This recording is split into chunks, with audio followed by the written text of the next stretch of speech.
welcome to High Ground MTG. This is Spidey Mouse with Kai Guy Hello. in the same room. That's right. We are physically in the same space. That's right. We actually do know each other in real life. This is not a green screen. Notice our wonderful background of magic stuff. It was definitely always there. We didn't just put it up That's right. just for this. We didn't have a full hour of technical difficulties trying to get this set up and ready to go. We know what we're doing. We're professionals. That's right. And as professionals and as modern enthusiasts, we are here to talk to you about MH2. We sure are. Spoilers. The whole set has been spoiled. It is Tuesday night. Spoilers. It's good. Yeah. What did I say earlier today to you? I said Tron is dead. Tron is dead. And so the few things that we've taken away. Tron is dead. I think this set is going to F up Modern. Or it's going to be effing awesome. It's going to be one of the two, that's for sure. One of those two things is going to happen. So we would like to go through the set, talk about some of the cards, the standout cards that we think are going to make probably the biggest impact. Cards that we are looking forward to playing personally. Yep. And yeah, so we're going to go by color, and hopefully this doesn't take more than 2 hours. It will. But that's what we're here for. That's right. That's right. So, Kyle, what is the first card you want to talk about? The first card I want to talk about is this very interesting card called Abiding Grace. Abiding Grace. It's 2 generic and 1 white for an enchantment. At the beginning of your end step, choose 1. You gain 1 life. Or return target creature with mana value 1 from your graveyard back to the battlefield. This seems kind of busted with certain cards. The big thing I saw was Spore Frog.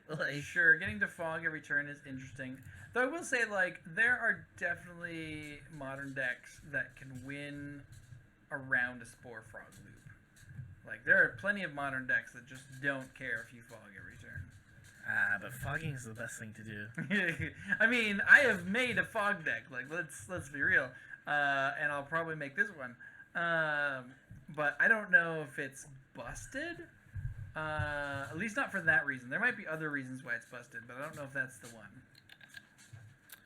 Yeah, I think, Yeah, so, I mean, Abiding Grace is cool. I'm excited to see what people will come up with it. What 1-mana creature that you can get from your graveyard that's gonna destroy Modern. I'm sure it's out there. I'm sure I just have forgotten about it, and someone's gonna kill me with it, so... That's how Modern goes. I'm really interested to see what these modular cards do.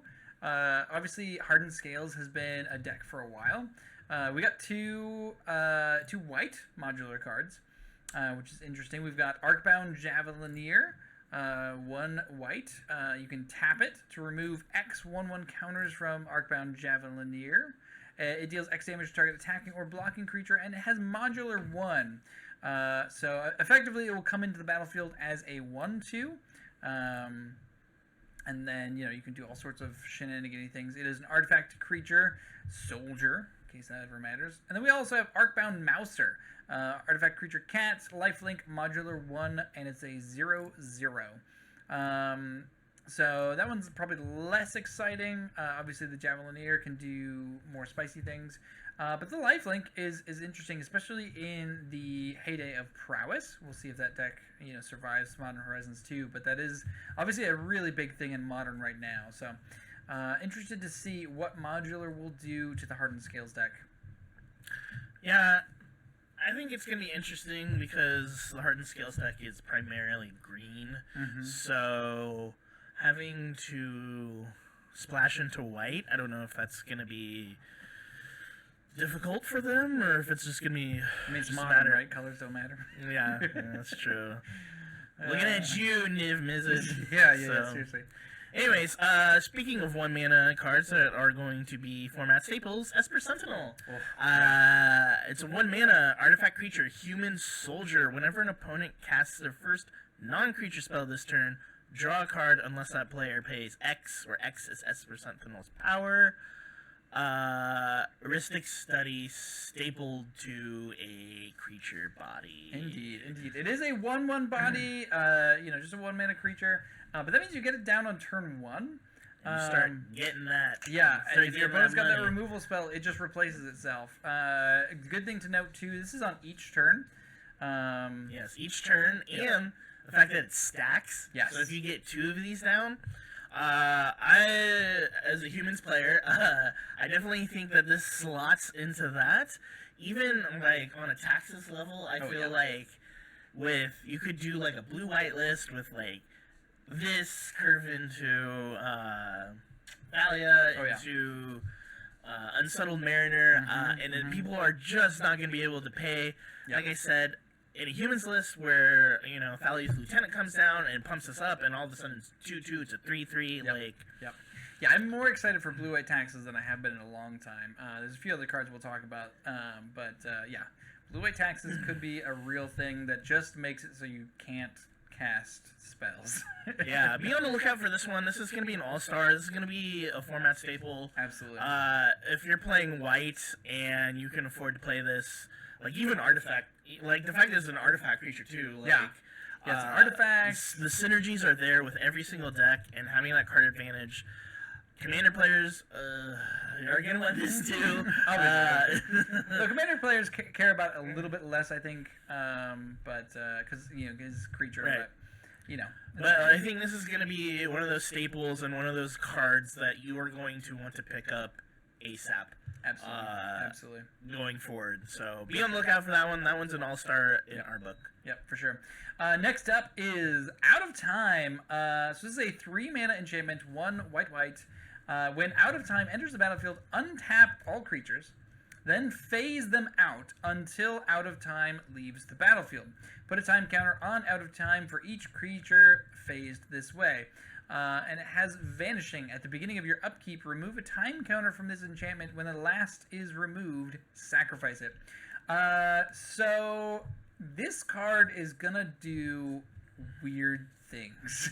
Just weird things. So it's like kind of a 3-mana Wrath.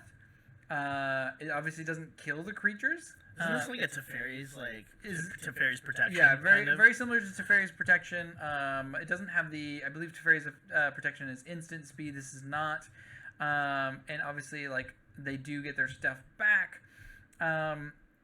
There's some weird stuff you can do with this. You can blink this if you have something like a Flicker Wisp, and reset Nobody it. plays that card anymore. Everyone loves Flicker Wisp. Comment down below how much you love Flicker Wisp. I don't know what this card is going to do. I really don't. I don't know what it's going to do, but I feel like it's going to break something. Like there's gonna be a way to abuse this. I have to imagine.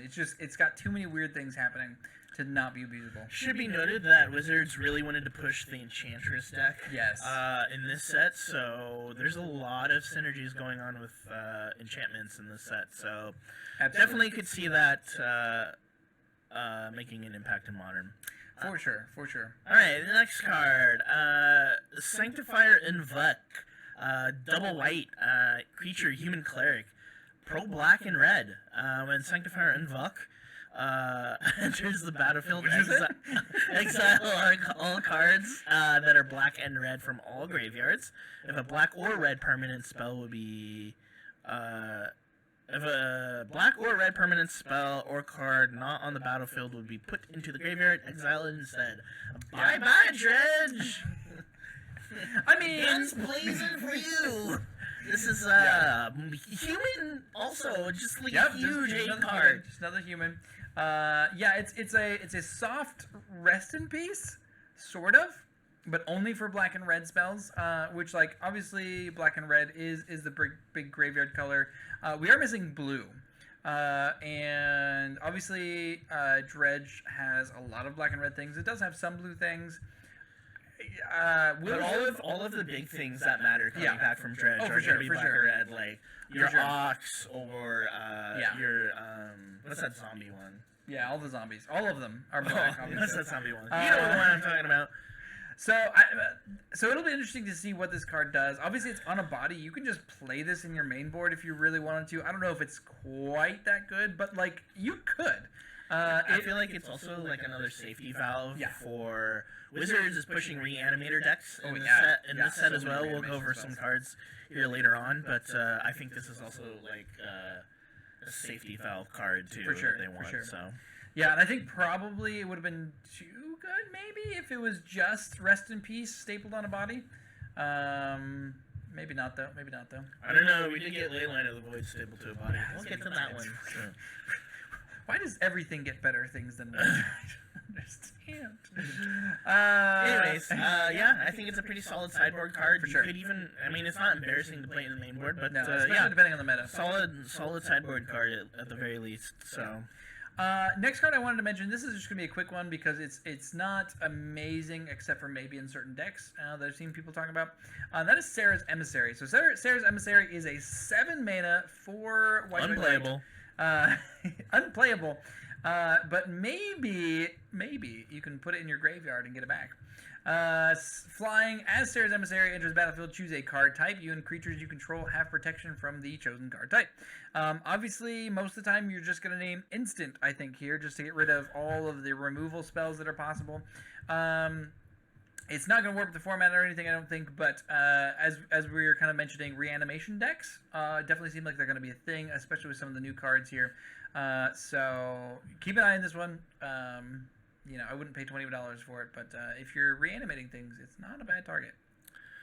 All right, we are now on to the free spells. It seems Modern Horizons sets all get free spells. I, for one, am super happy about it. But there's a Wooburg cycle free spells, Elemental Incarnations, and we are on to the white one. Solitude, 3 generic, 2 white, creature, Elemental Incarnation, Mythic. It's got Flash, a lifelink. When Solitude enters the battlefield, exile up to 1 other target creature. That creature's controller gains life equal to its power. Basically, it's a Swords to Plowshare. And it also has Evoke. Exile a white card from your hand, so you can just cast it for its Evoke cost, which would be exiling a white card from your hand. Yep. Bada bing, bada boom, flash it in, and you've Swords to your opponent. And what do you think? I think this card is amazing. I think it could see some play in Taxes, but honestly, I think it's going to be played in the Yorion Blink deck. So you can evoke this out and then ephemerate it. You will hear us talk a lot about Ephemerate as the night goes on. Yeah, Ephemerate is busted with a lot of these cards. But yeah, if you just Ephemerate this when it comes down, then you get the body, which is a 3/2 lifelink, whatever. You exile 2 target creatures. Your opponent obviously is going to gain a chunk of life, but now you've gotten rid of 2 of their threats, so you're hopefully going to be able to get in some damage after that. So I think that kind of is where you want to be. Obviously, just exiling a white card from your hand to exile a creature is maybe not the best rate, but it's kind of a safety valve, like if you just have this in hand and you have another white creature in hand and your opponent plays Gristlebrand, you can be like, all right, well, gotta get rid of that. So yeah, it's free. It's a free spell, and that's weird. It's also great against Death Shadow decks too. I think Death Shadow's dead. Like, we'll see. There's so many. Leave your comments down below. Death Shadow dead. Bye bye. Death Shadow dead. Yep. Well, it's like getting that much life, and you're returning that creature to their hand. Like, that is true. It is particularly good against Death Shadow. All right, a couple honorable mentions here. I don't think we need to talk too much about them, but mostly they're good in Lurisy things. We have the Seal of Cleansing, which is just like Seal of Fire or any of those. 2 mana, sacrifice Seal of Cleansing, destroy target artifact or enchantment. So obviously, if you're playing a Luris deck, and it's 1 generic, 1 white. If you're playing a Luris deck and you have white in your mana base, you can just continually get this back and wipe your opponent's artifact board, or the new Enchantress deck. That's definitely going to be a real thing. So. We'll see. I'm not very sold on it right now. We'll see. We also have another enchantment, for that Enchantress deck. Soul Snare.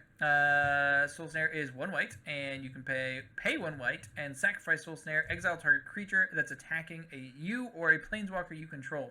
So notably, the Enchantress deck generally gets their stuff back from the graveyard. And again, if you have Luris, you can just keep doing this. Could be really, really good. Again, probably not format warping, depending on how good this Enchantress deck is. Also, you'll hear us talk about Luris a lot, I think, in this as well, because Luris breaks things that probably wouldn't I'm otherwise pretty be broken. convinced that Luris gets banned in like 2 months. I hate talking about banning so early, but I mean, I don't know. can see I it. feel like it's warping a lot of decks at the moment, and Modern Horizons 2 is just kind of pushing it over the top. Anyways, sure. those are the white cards. We gotta do this one. Solitary Confinement, 2 mana and a white mana. Enchantment. At the beginning of your upkeep, sacrifice Solitary Confinement unless you discard a card. Skip your draw step. You have Shroud. Prevent all damage that would be dealt to you. So again, gonna keep talking about this Enchantress deck. This gives them so many turns. Dubscape's back, baby. Dubscape is back. So if you don't know the combo already, they get the enchantment that allows them to search their library for an enchantment every turn. I just put it onto the battlefield instead of drawing cards. So this just lets them say, okay, hold on, pause, opponent. I need to find my combo, and you just get to do nothing about it because they have Shroud and they can't be dealt damage, so you can't target them with anything. So it's a weird card. Again, we'll see how good this Enchantress deck is. I'm excited to try it out, but I do think it's gonna be a deck in Modern more so than before. Tier 1, Tier 2, Tier 5, I have no idea, but it definitely got some pieces in Modern Horizons 2. All right, moving down to blue cards. Excuse me. Dress Down. It's 1 generic in a blue. It's an enchantment. Has flash. When Dress Down enters the battlefield, draw a card. Creatures lose all abilities, and then at the beginning of your end step, sacrifice Dress Down. Really, I don't know. It's weird. It is. It's just really weird. Again, anyways, moving on. Enchantment. Enchantment deck is happening. Fractured Sanity. Blue. Each opponent mills 14 cards as a sorcery. Can cycle for colorless and a blue to discard and draw a card. Whenever you cycle Fractured Sanity, each opponent mills 4 cards. I am so sick of I love that what you hate. I think it's hilarious. It's not doing anything for the format. It's doing so many things. It's making people put Emrakul's in their sideboard. Just because. This card is great. Mill is hilarious, and will always be a piece of magic. And I think that's great. I just think it's really funny, how many pieces Mill has. Even for, especially for modern players, as in franchise players, I just think it's hilarious. It is. And it's yet to be Tier 1, which I think is, it almost got there. Remember, for a couple weeks. It got close. When they printed the other crab. Yeah. It was there for a little bit. Speaking of crabs, there's so many crabs in this set. It's hilarious. Yeah, speaking of crabs, Hard Evidence. It's 1 blue for a sorcery. Create an 0/3 blue crab creature token. Investigate. Create a colorless clue artifact token with 2. Sacrifice this artifact. Draw a card. This is an interesting card. I think being able to just make a creature off of a sorcery. Yep. Polymorph. Polymorph could be a real deck. So now you've got the Dwarf Mountain and you've got this to make your tokens. And this is way more consistent. Oh, for sure. It's in the color that you want. So. And eventually it draws you a card. It's a little slower, but it does draw you a card, which is pretty sweet. I don't know if this sees play in any sort of prowessy deck. Maybe in the mirror, I could see it as I need an extra blocker or something. But probably not great for that deck. Again, it does eventually draw you a card. You get to investigate. So, big token theme in this in Modern Horizons 2. So keep an eye on those tokens because there's a lot of them. Speaking of themes, yes. Up next, Inevitable Betrayal, a suspend card. Inevitable Betrayal. So this does not have a mana cost. You cannot cast it. You in fact have to suspend it for 1 colorless and 2 blue. Suspend 3, so you gotta wait 3 turns. Search target opponent's library for a creature card, put that card onto the battlefield under your control, then that player shuffles. Oh, I like this card. Oh, I like yeah. this card a lot. Yeah. So you're up against your Tron opponent, and you put this down on turn 1, even if you're well, I guess you can't suspend it on turn 1, but you're playing As Foretold, you get this down, whatever. You go search their library for their Ulamog or their Emrakul, and you're like, oh, that looks That's nice. best case scenario. I'm telling you right now, with all the hate Tron is getting in this set, no one's gonna be playing Tron anymore. I'm sorry, Dream's dead. Kyle's selling out of his fancy Tron. Hit him up if he needs some cards. I think so. With all the suspend cards happening in the set, and all of the Cascade, Cascades come back a lot. I am definitely thinking there's a chance that As Foretold gets a bump up, and maybe even gets too powerful. We have be on the lookout for that. We have so many good suspend cards now. This one is great. I don't know if you could main deck it or if this is just a sideboard card, but even if you're just going and grabbing someone's Titan, go and grab a Primeval Titan. Great. Now you have a Primeval Titan. You got 2 more lands. They don't have a Primeval. And they don't Titan. have a Primeval Titan. Yeah, I think that's kind of also the sneaky part too. Is you're taking away one of the threats. You're taking away. And any sort of combo deck that relies on creatures, and even turn I mean, so turn 6. So turn 6 at the well, if you're playing it fairly, but no one's gonna be playing this fairly. No, this is not a card you suspend for 3 on turn 3. If you do that, you're probably already dead. This is a really weird card. Steal somebody's Crystal Brand. Tell us all about it. Next up, Junk Winder. This one's a fun one because it has affinity for tokens. Affinity is back. That's right. In a big way in the set. So this is 5 blue. Affinity for tokens. Whenever a token enters the battlefield under your control, tap target non-land permanent and opponent controls. It does not untap during its controller's next untap step. And it is a 5/6 Serpent. So obviously this is just kind of a jank, silly card. But still, if you can get enough tokens out, you can get this pretty cheap body that is also then a Frost Titan, which is pretty sweet. So keep an eye on this one. All right.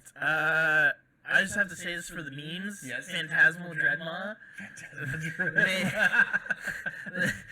Wizards listens to the community, and they're like, we're gonna lean into that. Also, incredible art by Esper. I think the fact that he came back and he did this one, super funny. 2 generic, 2 blue. Creature, Dinosaur Illusion. Yes. Trample, when Phantasmal Dreadmaw becomes target of a spell ability, sacrifice it. It's a 6/6. A 6/6 for 4. As a kind of a vanilla, a 6/6 trampler for 4. That's pretty nice ahead of curve. Pretty nice in draft. Other than that, I just think it's funny that they did it. Yeah, for sure. Lose Focus is a 2 mana, 1 generic, 1 blue instant with Replicate, 1 blue. Replicate being whenever you cast a spell, copy it for each time you pay its replicate cost. You may choose new targets for the copies. Counter target spell unless its controller pays 2. So obviously we also just got counter spells, so we'll talk about that in a little bit. But this is a really interesting one just because it does have the replicate, which can make it really hard for your opponent to win the counter war. So think Flusterstorm almost. Yeah, it is a little bit like that. Obviously we have Flusterstorm available to us, so maybe this just doesn't see play at all. But I did want to point it out. I do think it's an interesting card. Replicate also really works well with Lumomancer, which we just got in our most recent set, just because you're copying it. So I don't know. It's an interesting one. Just wanted to note it. I don't know if it'll do anything or not, but Replicate is an interesting mechanic in of itself. So. All right. Next card, I am super jazzed to talk about Rishadan Dockhand. 1 blue Merfolk creature. Oh, so excited. It has Island Walk and 1 tap target land. 1, and then you tap it, and then you tap target land, and then so 1/2. Is this the 1 drop that Merfolk needs? Is this the 1 drop that will change Merfolk and give it the advantage it needs? I don't know. I think it's actively competing with kind of what the deck wants to do. Turn 1, you typically want to drop Vial. Turn 2, are you really going to have 2 lands and then try to tap? I don't know. Because but you're I already think paying it's one of your own lands. right. I think if you build around, Excuse me. I think if you build around it, there's ways to really take advantage and tax your opponent. Yeah. Speaking of that, I assume it just slots into blue-white taxes. We'll see. We'll see. Again, like obviously, taxes wants to tax your lands. That's what it does. This costing 1 mana could be its downside. Just because, like, generally in taxes, you're a Vile deck, so you're playing light lands as well, hoping that you don't need them. You're ghost courting your opponent so that they have less lands, but that also means you have less lands. So we'll see. We'll see. I am excited to try it out. Like I said, I am excited for blue-white taxes. I think blue-white taxes is going to be sweet after this set. Yeah, it's hard to say if paying one of your own lands is enough to make it worth your opponent not having a land. Especially because they can technically still cast instants underneath this. Obviously, you want to like hit them on their upkeep or whatever. But yeah, we'll see. We'll see. I'm excited to try it out. All right, Rise and Shine. You want to talk about this one? Oh, I do. 2 mana sorcery, 1 and a blue. Target non-creature artifact you control becomes a 0/0 artifact creature. Put 4 1/1 counters on each artifact that became a creature this way. Also has Overload for blue. You may cast a spell for its Overload cost. If you do, change its text by replacing all instances of target with each. So if you just have a ton of artifacts on the battlefield, you can overload this, and suddenly they're all at least 4/4 creatures. This is most interesting in the Urza style decks, I think. We've had the the Scissor artifact deck. I can't think of the name of the card. Can you imagine overloading this thing with the Thopter Sword combo? Oh, exactly. Well, it doesn't do anything with the Thopter Sword combo because Thopters are creatures. Oh, yeah. But the Wurza deck does play a bunch of random artifacts, and so like let's say you strip them of the sword combo somehow. You killed their graveyard, whatever. They have an Urza in play. They can tap all their artifacts for blue mana. They can turn them all into creatures, and now they have a 4/4 army. That they didn't have before. So this card, I don't know. We'll see what it does. Looks sweet though. Could be jank fodder. You never know. Could be total jank. Could be too good. All right, next card. We are on to the next elemental incarnation, Subtlety. 2 generic, 2 blue creature elemental incarnation. Like I said, flash flying. It's a 3/3.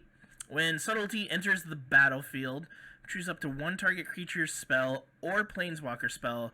Its owner puts it on the top or bottom of their library. Evoke, exile a blue card from your hand. I like this card. It's a 3/3, so I feel like you're getting a pretty good rate on it. And it kind of reminds me of Aether Gust a little bit, where you can do it on the stack. Yeah. Yeah, and I think this being another free counter spell is pretty interesting because now we have pseudo counterspell. It's kind of more of a tempo. Yeah, I mean, obviously, like it doesn't go to the graveyard, but if you're putting it on the bottom, I guess they get to choose if it's going on the top or the bottom. Mm-hmm. But like, yeah, you're still buying yourself a turn. You're still countering their big creature or whatever, or their big planeswalker. If you're getting into a Teferi war, well, now all of a sudden you can counter your opponent's Teferi and maybe get yours down. And I think if you're playing like in a control shell too, like, sorry, my brain went quiet. One of the artists from the set just tweeted me back. Anyways, Howard Lyon, look up his stuff. He did incredible work. I was complimenting on his work on the set. Anyways, I think too, if you're playing this in like a control shell, 4 mana is not difficult and then you're getting a 3/3 flyer too. Right, you don't have to evoke. Yeah, you don't have to evoke at all. But like you said, like if people are playing like blue white with ephemerate too, like I think, oh my gosh, Yorion. So dumb. But I like this one a lot. I don't think it's the best out of them, but I think it's up there. Oh, for sure. I think what's nice about it is that obviously a counter target creature spell is bad. Like we have that, it's a card. Right. You're right, but that's what I'm saying. Like if it was just target creature, it would be bad. Like it'd probably be mostly unplayable. Maybe it'd be fine. I don't know. It is free, so But because it also targets planeswalkers, that means that it's good in the creature matchup, and it's also good in the control matchup, which I think makes it very important and is that little bit of difference that pushes it over the Not edge. to mention, you can target your own stuff. So if you need to save your planeswalker in a pinch, you can move it to the top of your library. Yeah, like if your opponent goes to counter the spell or whatever. Yeah. Or I'm pretty sure if it's already if it's a resolved spell too, you can target it, right? No, because it's only a spell on the stack. Once it hits, it's no it's a permanent. Yeah. I know magic. We're tired, guys. Be We're quiet. tired. All right, moving on. Up next, suspend. One like blue this mana one a instant. lot. I know you do. I know. Exile target creature and put 2 time counters on it. If it doesn't have suspend, it gains suspend. Blue got Path to Exile. What the heck? I love this card. It's the removal spell that blue has needed for so long, and we finally freaking got it. Yep. Notably, so this is also when they get their creature back, they play it without paying its mana cost, which is important, and we'll talk about that more later. And that creature does gain haste if The it's a creature creature. gains haste. Yep. But this buys you 2 turns. 2 full turns. Yeah. Which is amazing. Yep. I think this was another, how can we help merfolk out? Well, I know. We'll give them a removal spell that gives them enough time to get their board advanced and, doesn't have to cost them life a la Dismember. Yeah. So, I'm super jazzed about this. I know that you can target your own creatures and save them in a pinch. You sure can. Or if you want them to... There's been talk about, comparing this to Faber Snag, Yep. and it's just, I think this is just so good. Being able to, especially for blue. Yeah. Blue needs this. Blue needs, a solid Does it? answer. It does. Blue has counter spells. Yeah, but that doesn't Why are matter you if exiling things? doesn't matter if the spell's resolved. We need it. Anyways, I am very excited about this card. Yep. I think this is gonna be a staple for if you're a blue player. Buy them. This should. I mean, this is Buy it now. Yeah. There's. Anyways, Up next, I think this is all I'll you. take this this is one. all All right. This is the one that I've been hyped the most about. I'm not even sure how to say the first word. Svelion. Sorry. Svelion? Svelin of Sea and Sky. 1 generic, 2 blue, legendary creature, merfolk god. Alright, we finally got something great. Alright, Svelin of Sea and Sky has indestructible as long as you control at least 2 other merfolk. When Svelin attacks, draw a card. Other merfolk you control have ward 1. Whenever another merfolk you control becomes the target of a spell or ability, an opponent controls, counter it unless that player plays 1, and it's a 3/4. Holy crap. Goodbye, Kira. Yeah, goodbye, Kira. We haven't played that in forever. Holy crap. Is it 3/4 right off the bat? That is That's some insane. good stats. Those are really good stats. Yeah. Not to mention you can have indestructible. Not to mention, it's going to get pumped by lords. So, you're looking at a 3/4. It's probably going to be a 4/5 most of the time. For sure. 4/5 with Island Walk most of the time. Card advantage. And also probably indestructible. Yeah, and indestructible. Card advantage, indestructible, and it's protecting your other merfolk. This is... Oh my god. And it's 3 mana. Yeah. Yeah. This is insane. Wizards are out of their mind. Yeah, they are. If you're not a merfolk player, get your Plague Engineers now. Yeah, no kidding. I think it's... I mean, as far as, being able to help out... Oh, yeah. Merfolk, I think that they knocked it out of the park with this one. I think it's... Yeah. If you're a merfolk player, you're going to want to buy 3 of these. Art by the amazing Seb McKinnon. Yep. Alternate art by the amazing Howard Lyon, like I was just talking about. He did this gorgeous, Yeah. Anyways, Yeah. super jazzed. I'll be picking up my copies ASAP. Love the art in this set. All of it. It's so good. Yeah. But yeah, I think it's a slam dunk of a card. Definitely going to boost merfolk, hopefully, to the next level. So For sure. Up next, another merfolk, Tide Shaper, 1 blue mana, kicker 1. When Tide Shaper enters the battlefield, if it was kicked, target land becomes an island for as long as Tide Shaper remains on the battlefield. Tide Shaper gets +1/+1 as long as an opponent controls an island. Kyle, this is another merfolk. It's a really good one, too. So this is a really great one because it essentially replaces Spreading Seas. Yeah. and it's on a body. Yep. True, you don't get to draw a card, which is what I've been seeing a lot of people talk about. But I think adding Get to that your threat, body. yeah, adding to your threat count. Also, the fact that if you kick it, which would be as much as you're paying for Spreading Seas, Right. it becomes a 2/2. Yep. And like I said before, you're gonna have Felon of Sea and Sky out, or you're gonna have your Lord, so it's gonna be a 3/3, a 4/4, and you're doing what it wants to be doing, turning something into an island. For sure. Not to mention, there's talk about 12 seas claims, Spreading Seas. Yeah, you could just do all the Cs. Yeah. I think this one also has the potential to be seeing play in other styles of decks too, not just Merfolk. Obviously, it has tons of Merfolk synergies. All the synergies. Giving your an opponent an island when they didn't have one is great for Merfolk. But I also like. There's a lot of land hate in this set in general. There's a lot, yeah. What comes of that, I don't know. What color that deck will end up being, I don't know. But Also, there's gonna be a land destruction deck that comes out of this set. Also, it should be mentioned that it's target land. So if you're hard up for double blue in Merfolk, which sometimes can happen because of Mutavaults and whatnot. Yeah, you can target your own Mutavault, you can target your own Cavern of Souls, and then you're setting yourself up for the next card we're going to talk about. Yep. Also notable, this does not take away the land's abilities. It is just also an island, I believe. Right? It becoms an island for as long as. Okay. So it does take away the abilities. Yeah. Okay. Anyways, so the next card we're going to talk about is Counterspell. Yes, I'm so excited. Blue, counter target spell. I think that's all we have to say. What more do you need to know? Moving on. Seal of Removal, which I kind of like here. It's a 1-mana enchantment. Sacrifice Seal of Removal. Return target creature to its owner's hand. It's like unsummon. Yeah, it's unsummon. Except for it works better with Luris, so Grixis Luris decks are gonna. Not to mention Delirium decks, which might Delirium come decks, back. which is also probably going to be a Luris deck as well. Yeah, interesting for that reason. Up next, Wonder. Oh, we're not going to talk about Upheaval. Oh, do you want to talk about Upheaval? Maybe. Okay. All right. You talk about Upheaval. Okay. I'll talk about Wonder. All right. Upheaval. 4 generic and 2 blue. Return all permanents to their owner's hand. Kind of like a Cyclonic Rift. Yep, for Modern. But in Modern, I think I have a chance. That's all I gotta say. I feel like this is worse than Wrath, and we have It's Wrath. all permanents too.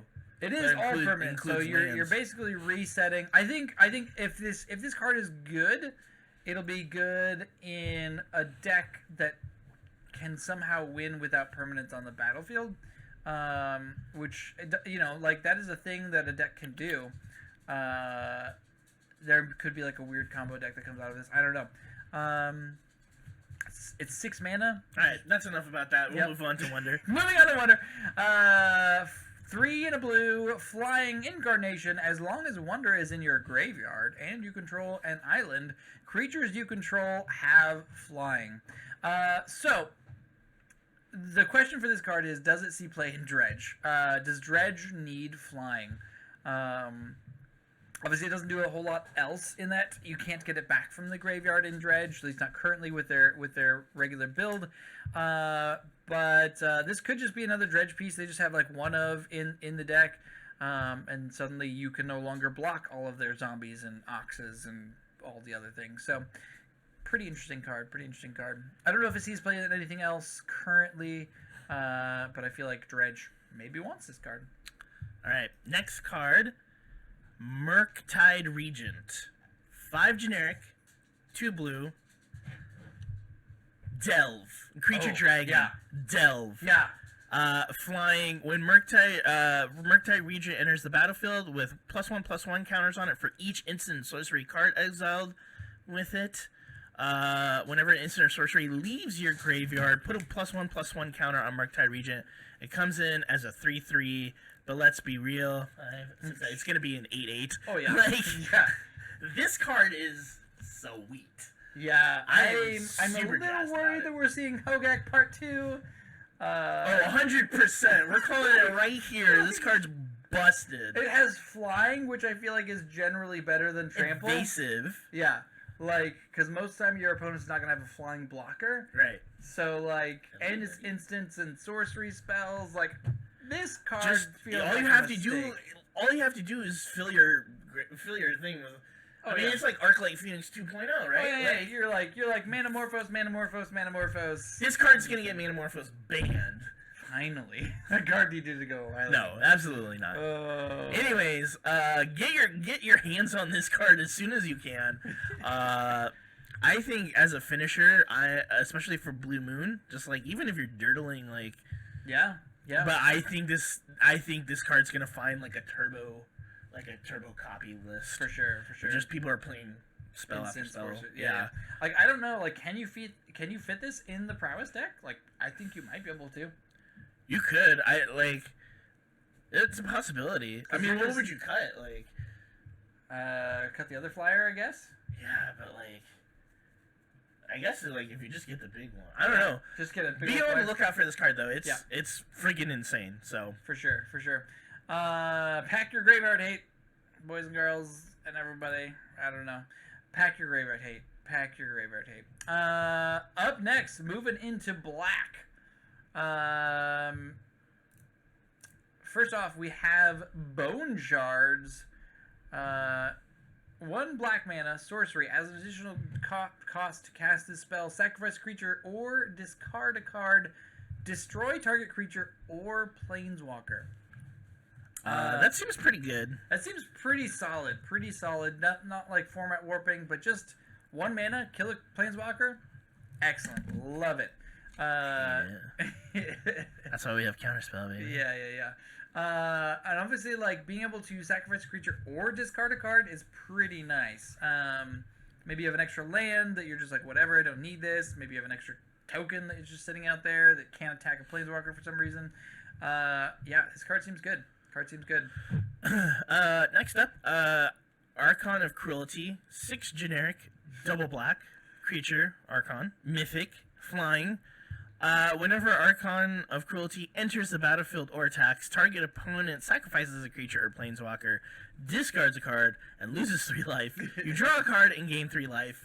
6/6. It's the nasty like child of Uro and Kroxa. Yeah. Like, Yep. and most importantly, this is non-legendary. It is non-legendary. Talking about that reanimation deck. Oh, it's 100% gonna get reanimated, and it's gonna fly right at your face. Yeah, this card seems sick. Yeah, I think it's a perfect target. Like, especially if you're playing limited or you're playing a draft and you crack this and you crack like persist, you're gonna want those two card combo. Oh yes, So- absolutely. Up next, damn. 2 black. PG channel. Oh right. Dang. We didn't even practice that. Black. Sorcery. Destroy target creature. A creature destroyed this way can't be regenerated because, all those regenerated creatures out there. Looking at you, Thrun. Then it has Overload. 2 white. You may cast this spell for its overload cost instead. If you do, change its text by replacing all instances of target with each. So it's Damnation and yeah. Wrath of God all in one. Yep. This card is sweet. I love it. I want 4 copies. I'm gonna put it in all my decks. It definitely feels really good, even at sorcery speed. Like even Yeah. the double black and the white and the like. Even if you're playing it for 6 mana, like to just wrath the board. Yep. I don't think it's bad. Yeah, I think it's. It's I think only it's 4 a solid mana design. if you overload it. It's only Yeah. 4.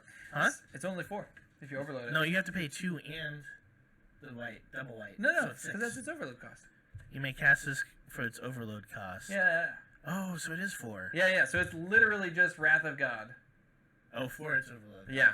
Okay. Yeah, this card's sweet. Yep. This card's damn bonkers. good. Love it. It's damn good. Love All right. moving on to the next card. So Shot Call. This might be the most powerful card in the set. Yeah. It's spicy. Up there with Murktide. Douthie Voidwalker, black creature, Douthie Rogue, Shadow. Do you remember what Shadow does? This creature can block or be blocked only by creatures with shadow. Thank you. So if it's a not blocking card things. would be put into an opponent's graveyard from anywhere, instead exile it with a void counter on it. Tap, sacrifice Douthie Voidwalker, choose an exiled card an opponent owns with a void counter on it. You may play it this turn without paying its mana cost. It's a 3/2. Okay, so I just want to point out, like, Yes, let me know. why is this card so much better than the Sanctifier and Beck? Like, it just, like, exiles all cards from the graveyard instead of, like, a specific color, and then also has extra ability stapled on it. Why, Wizards? Why? Yeah, this card is insane. Yeah. Like, I've been seeing people post, like, well, I'm going to Thoughtseize, and then I'm going to Thoughtseize your Ulamog, and then I'm going to sacrifice Douthie, and then play your Ulamog. People aren't playing Tron. Stop thinking that that's... You're probably going to, like... You're gonna get Titan. Bolt. Yeah. You're going to get a Titan. Yeah. That's like, what you're going to get. Which is still, great. like... Animal difficulty. No animals were harmed in the making of this video. At least not yet. Yeah.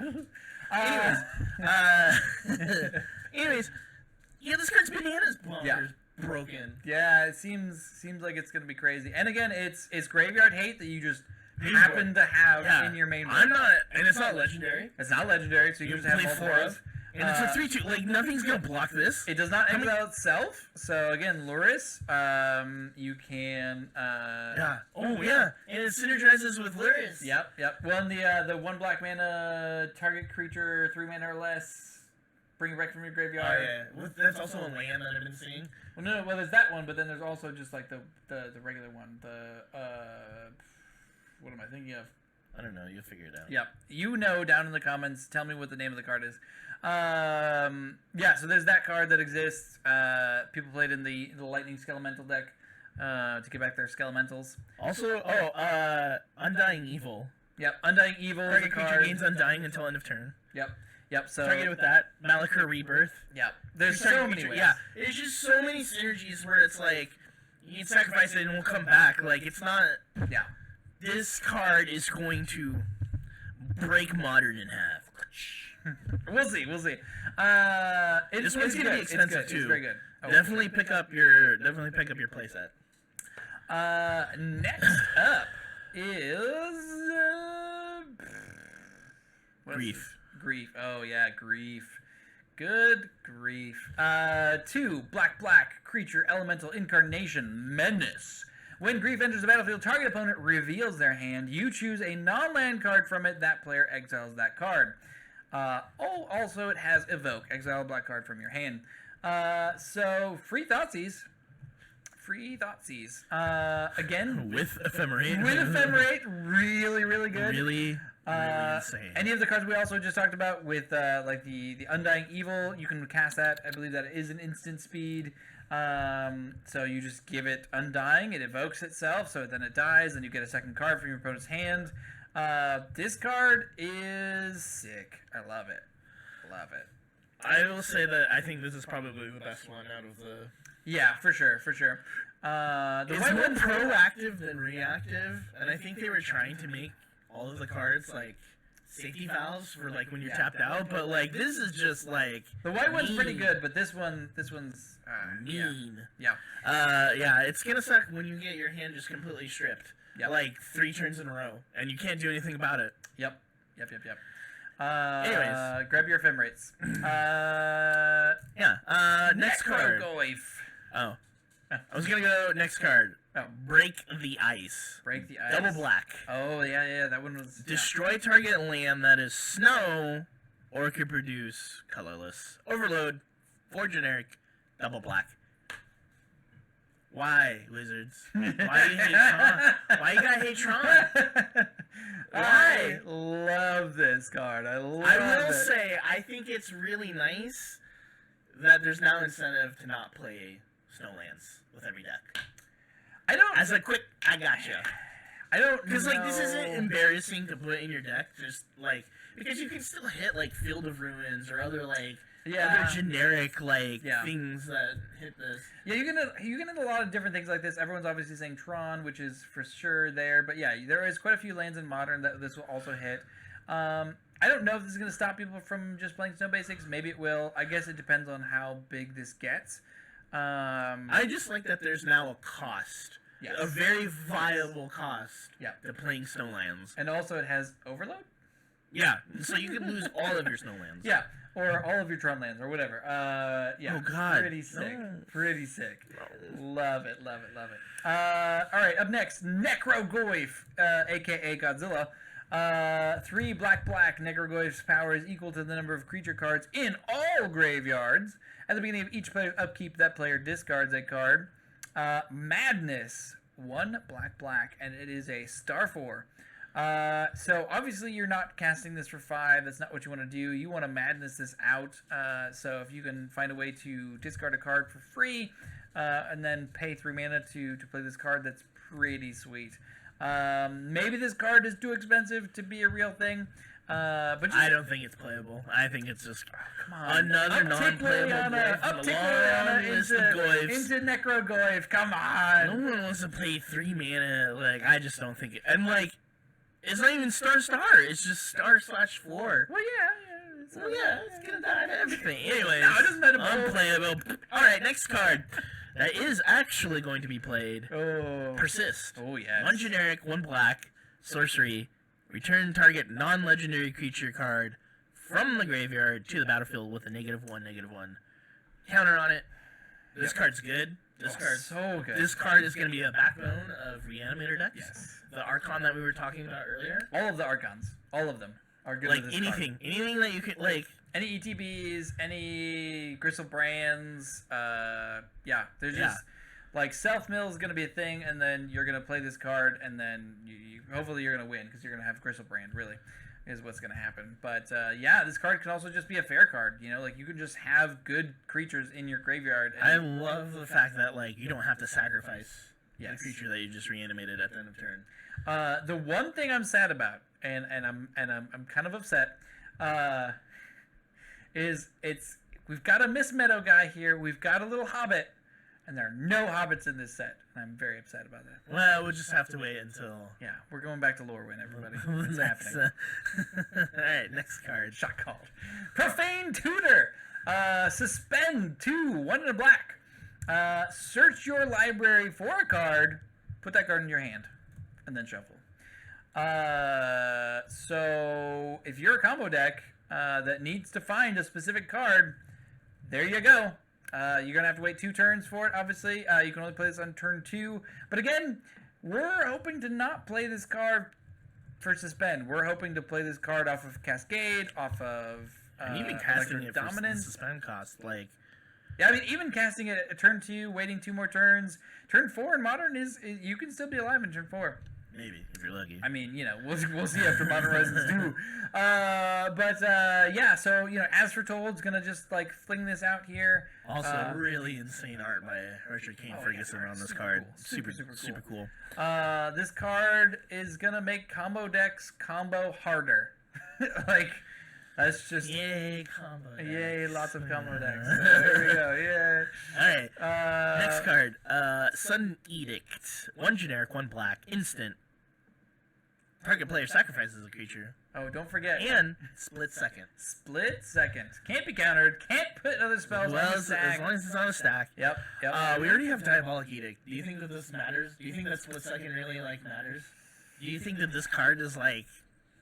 I think until Boggles becomes more turn... I just don't think that, like, Edict... Yeah. Like, Edicts are hard. I think if you got to pick what creature an opponent sacrifice... Yeah, but then it's like... Then it's just a kill spell, and I don't think they're going to do that, even for... Not for 2 mana. Yeah, I don't know. Again, it depends on what happens, because if we see Gristlebrand suddenly becoming a thing, well, now you need a split-second Sudden Edict. That's true. You know, I really think it depends on what happens with the format. I think it's good to keep in mind. I haven't seen any edicts played. Like Diabolic Edict and Liliana's Triumph. Like those are both edict. Like nobody's. Well, and we got an edict from the last set too, where that is also just free. Where you could, it was the black card in the cycle. I don't remember what it's called. Down in the comments, I'm sure you'll tell me. but it made opponent sacrifice any and all creatures that came into the battlefield this turn, which is like probably better, especially because it's free if you can exile a black card from your hand. So I don't know. We'll see. I think it's good to keep in mind because depending on what happens in the meta, you might need this card, or it might never ever see play. Totally unplayable. All right, next card. Turok, Dread Cantor, 1 and a black, kicker, black.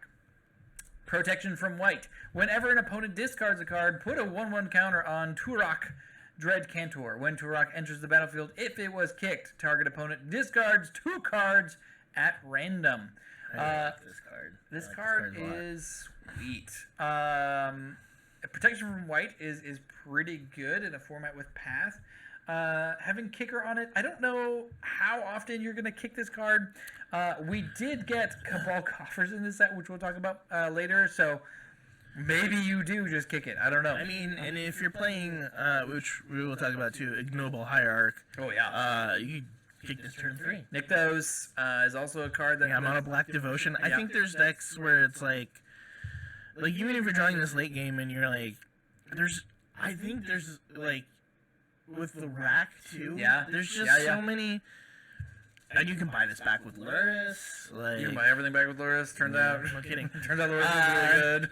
I think it's gonna be sneaky good. I think it's gonna pop up as a couple 2-ofs, and Yep. We'll see. I like it. Yep, it's sweet. All right, next card. Unmarked Grave. 1 generic, 1 black. Sorcery. Search your library for a non-legendary card and put that card in the graveyard and shuffle. Hey, I bet you this card would work pretty well with Persist. Yeah. It's the double card combo. You're gonna have 4 of these and 4 Persist. Yep. Easily the easiest. Gotta put a creature card in the graveyard. Yep. I did realize Persist and this card both say non-legendary cards, so obviously you can't get your Crystal Brand with this, but that definitely get the Archon like we were talking about. Yeah, you can definitely get Archons. Anything else that's insanely huge? Oh, there's so many things. People have talked about Terrastodon. You can go and get your... Heck, I mean, you can What's go... that 16/16 creature? You can even just get a regular Ulamog Crusher. Yeah, you know what I mean? There's Ulamog's Crusher. Yeah, there's plenty of fodder for Primetime. Go get a Primetime for 2 mana. 2 mana for a Primetime is pretty dang good. You know what I mean? Mm-hmm. Even if it's a 5/5, that's still really good. So I don't know. This card's gonna do things in Modern, and it's probably gonna be bad. Next up, we have. Just kind of as a good thing to note, Braid's Cabal minion. I feel like this is more of a commander. This is definitely a commander reprint, but just wanted to note it. 2 black, legendary creature, human minion. At the beginning of each commander. Kyle's angrily typing commander. At the beginning of each player's upkeep, that player sacrifices an artifact, creature, or land 2/2. This is probably not going to see a whole lot of Modern play. It is a sweet flavor card. People have been asking for this card for a long time. So, there you go. Commander reprint here in Modern Horizons 2. I don't know if this card's worth talking about. Patriarch's Bidding. 3 generic, double black. It's close. Each player chooses a creature type. Each player returns all creature cards of a type chosen this way from the graveyard to the battlefield. I kind of think it's a little expensive for Modern. Yeah, I think this is more of a commander card. 5 mana is rough. I think maybe if you were doing some sort of zombie, mono black devotion style deck, you could go and get your what is it, the finisher in that deck. Why can't I think of any card names tonight? The one that drains you for your devotion. What are you talking about? You know what it is. Anyways, we're moving on. We don't think that this is playable, but we thought we'd bring it up. It'll be a spicy include in somebody's jank deck. Alright, next. We're on to red. With one of the best cards in the set, I think. You're right.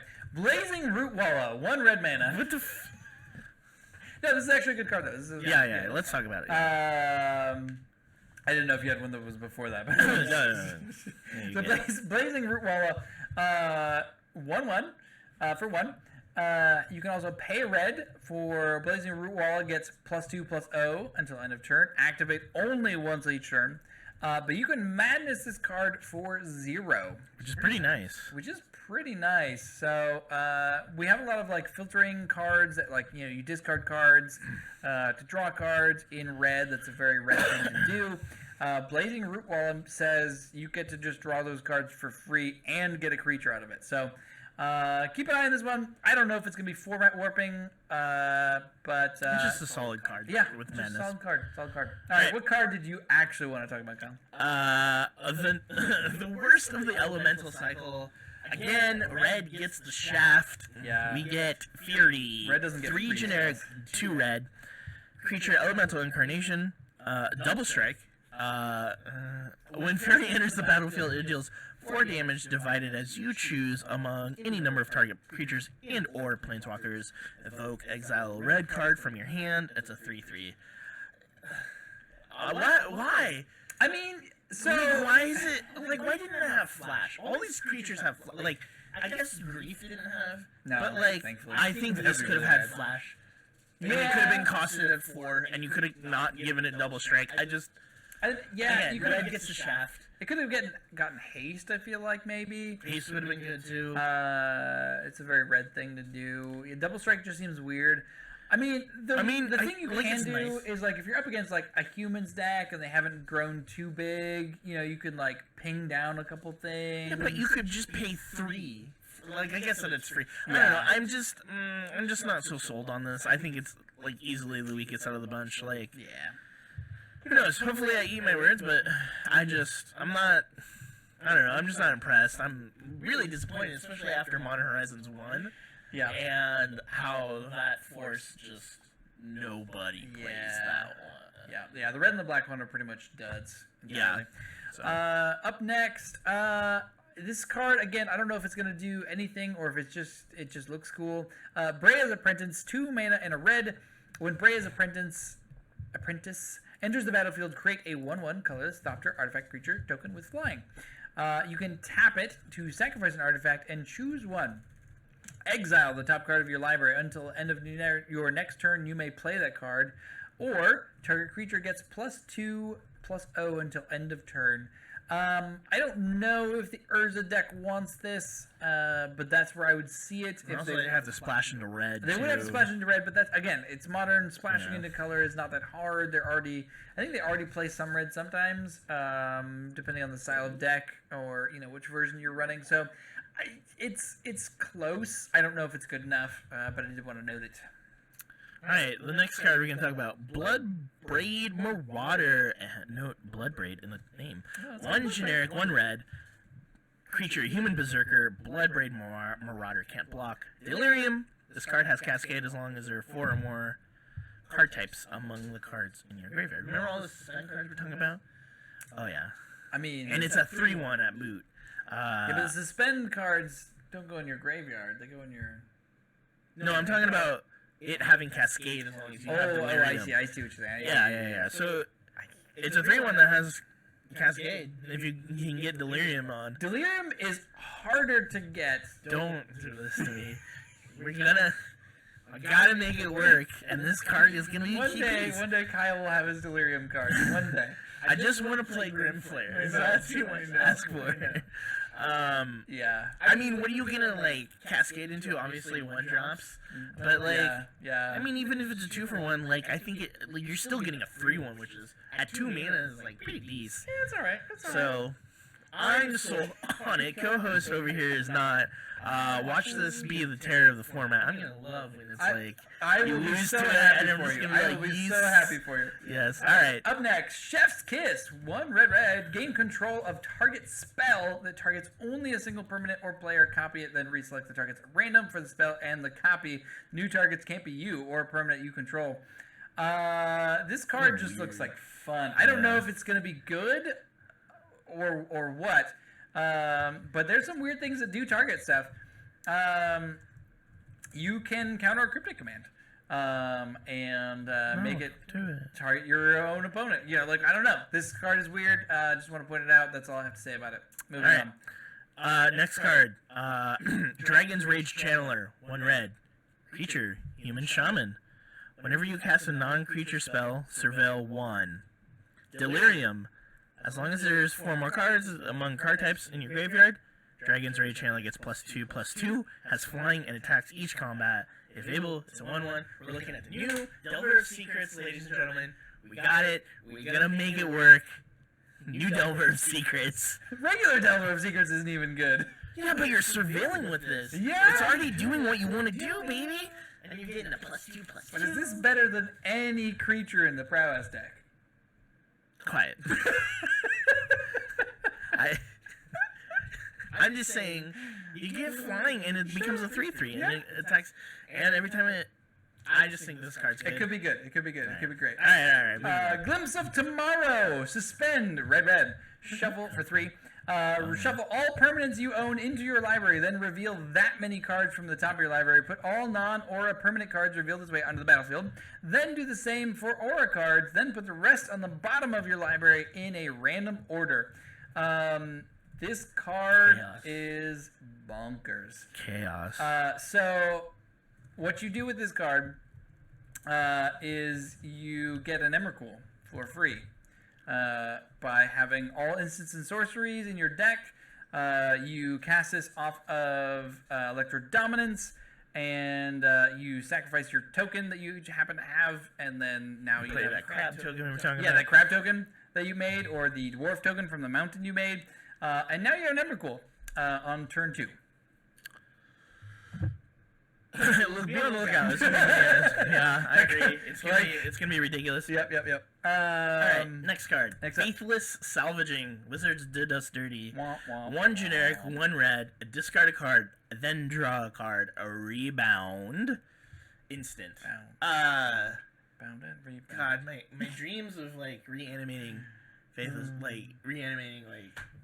Arclight Phoenix from the dead. So many people are like, why would you do this? Yeah. Anyways, it's just a little bit salty. I don't know. It might be enough, like the rebound power. We'll see. Rebound is cool. Up next, Obsidian Charmaw, 3 red. This spell costs 1 less to cast for each land your opponents control that could produce colorless. Flying. When Obsidian Charmaw enters the battlefield, destroy target non-basic land an opponent controls. It is a 4/4 flyer that could cost you as little as 2 mana.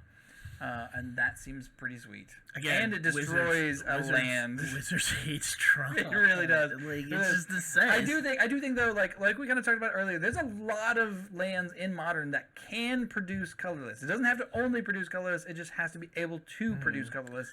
And I think that's a very important. There's a key, and I think also another key land too to think about that is Cavern of Souls. Yeah, Cavern of Souls. Cavern of Souls is going to be big, especially with Counterspell entering the format. Oh yeah. All of the utility lands produce colorless mana. So, all right. Up next, we want to talk about this card, Harmonic Prodigy. 1 generic, 1 red. Creature, human wizard. Prowess. Very important. If an ability of a shaman or another wizard you control triggers, that ability triggers an additional time. It's Panharmonicon, sort of. Yeah, for wizards. On a creature. A 1/3 wizard with prowess. Yeah. Seems sweet. If there's anything we've learned is that prowess is powerful. Really good. So I don't know if it like just slots into like a blue-red Snapcaster. Like I don't know. Yeah. We'll see. It's definitely a build around me card, but definitely something to keep in playable. mind. Yeah. Up next, the monkey everyone's talking about, Gorilla Shaman. No, it's not. No. It is Ragavan Nimble Pilferer. When Nimble Pilferer... words are hard. When Ragavan Nimble Pilferer deals combat damage to a player, create a treasure token and exile the top card of that player's library. Until the end of turn, you may cast that card, and it has dash 1 and a red. 2/1. This card is really good. This card is really This card good. is insanely good. So for 1 mana. It gains you mana and draws you cards. Right. For 1 mana. Yeah. Like, you do have to attack with it, and you do have to hit. So, it's not just an attack trigger. It does have to hit. And it's a 2/1. Which is already, like, great ahead of curve. Yeah. And this card's already pre-selling for, like, $80. Well, yeah, it's a pre-selling. Yeah, I just think that, like, I mean, what's there to say? It's ramping you. Yeah. You're getting treasures. You Yep, can. Yep. You get this down turn 1. You get to attack with it turn 2 before they have a blocker down. You can cast the opponent's card. Yeah. That's insane. Yeah. Yeah. Yeah. Yeah. So if you attack with this on turn 2, you suddenly have 3 mana available to you. So Definitely one of the best cards out of the set. yeah. If you pull that card, keep it. Yeah, for sure. Up next, Strike It Rich. 1 red mana. Create a treasure token. Yeah. Flashback. 2 and a red. And it's a sorcery. This card seems really good. You know what it reminds me of? It's a free spell. Manamorphose. Yeah, it is a 1 mana Manamorphose, essentially. You don't get to draw the card, but you do get flashback off of it for 3 mana, obviously. Feels really great in those prowess decks. Like Yeah. enabling prowess. Seems really, really good. Yeah, I like it a lot. Maybe it's a replacement for Manamorphose. Maybe Wizards is like... Yeah, maybe the Wizards is going to kill Manamorphose and Don't be do like, it, Here, Wizards. here's the Manamorphose you got. Don't do it, Wizards. We need it. Yeah. Alright, next card. Flame Rift. Flame 1 Rift. generic, 1 red. Sorcery. Flame Rift deals 4 damage to each player. Yeah, I know Burn a just got lot better. of Burn players that are excited about this card. Not personally, but on Twitter. Yeah, because we don't associate with those people. I'm kidding. We don't Burn even people we love. get we don't even get preview cards, and we're a modern only channel. All right, up next, Imperial Recruiter, 2 and a red. When Imperial Recruiter enters the battlefield, search your library for a creature card with power 2 or less. Reveal it, put it into your hand, and then shuffle. It's a 1/1 Human Advisor. This card is real good and is going to see some real play in a lot of different decks. Humans obviously wants this, I think. Maybe your Red-White Taxes could want this as well. Hello, welcome back, Kiki, Jiki. Oh, yeah, Hello, Kiki, welcome Jiki. back, Copycat. With Sahili Rai. Yep. I mean, it's the perfect card. It really And is. Like, it's just going to enable, like, combo decks Yeah. a lot easier, Yeah, so... lots of combo decks coming out of Modern Horizons too. I wanted to green. talk really quickly. Goblin Bombardment, 1 generic, 1 red. Enchantment, sacrifice a creature. Goblin Bombardment deals 1 damage to any target. It's just, that's another combo. Yeah, there's ways to make infinite tokens. Also, sack outlet. Yep, free Sax sec outlet. Well, Follow our Twitter if you want to get the inside joke. That's on right. All right, up next, green. I don't know how to pronounce this card, so I'm just gonna throw it. And Ivy, Eva. Progenitor Ooze 2 and green. Storm. my This is God. the first creature we have that's ever had Storm on it. I Is think. it? I think. I could be wrong. When you cast a spell, copy it. For each spell cast before it this turn, copies become tokens. Progenitor Ooze isn't legendary if it's a token. Enters the battlefield with a 1/1 counter on it for each other ooze you control. This card seems bonkers. Like, if you can just go off. I mean, obviously it's 5 mana. 5 mana is a lot. I don't know if it's gonna make I don't know. Like, especially for being in storm colors, 'cause it's like blue-red, and I don't know. I mean, it's definitely not going to be your traditional Storm but deck. triple green is so hard to. Not in green. I think. Hi, Hans. I think. I don't know. I don't know. We don't We'll see. know. We'll see. We don't know. Okay, Up moving next, on to up the next next. one. Chatterfang, Squirrel General. Wow, Wizards really went all in on the squirrels. Oh, in I the set. love it. I Two love generic. it. We look for a co-op league where we play squirrels. It's gonna be fun. Chatterfang, Squirrel General, 2 generic, 1 green, legendary creature, Squirrel Warrior, mythic, Forest Walk. I really wish they had given more creatures land walk. Probably 'cause If of the one or more names. tokens would be created under your control, those tokens plus that many 1/1 green squirrel tokens are created instead. Black, sacrifice X squirrels. Target creature gets -X until end of turn. Plus X, minus X. Oh, sorry, plus X, -X. So So you can pump one of your own creatures or kill an opponent's creature. right, bye, Emrakul. Yep. So That's right. Emrakul, you're dead. Just have to have 50 squirrels. I don't know. I think it's pretty decent. Like Yeah, a 3 it's sweet. mana. It's So You have to be producing tokens. Obviously, that's a thing that Squirrels does. I don't know what the replacement tokens get you. I guess, like, Colony Garden now produces a squirrel instead of a plant token? I don't know. Could be good. can we just take a moment and say that like Green got a bunch of cards to the set? Yeah, it did. Green got, like, gets everything so all many the time. cards. Everything all the Speaking time. of Speaking of insane squirrels, cards. Yeah. Shatterstorm. Why? Chatterstorm. Create a 1/1 green squirrel creature token for 1 in the green storm.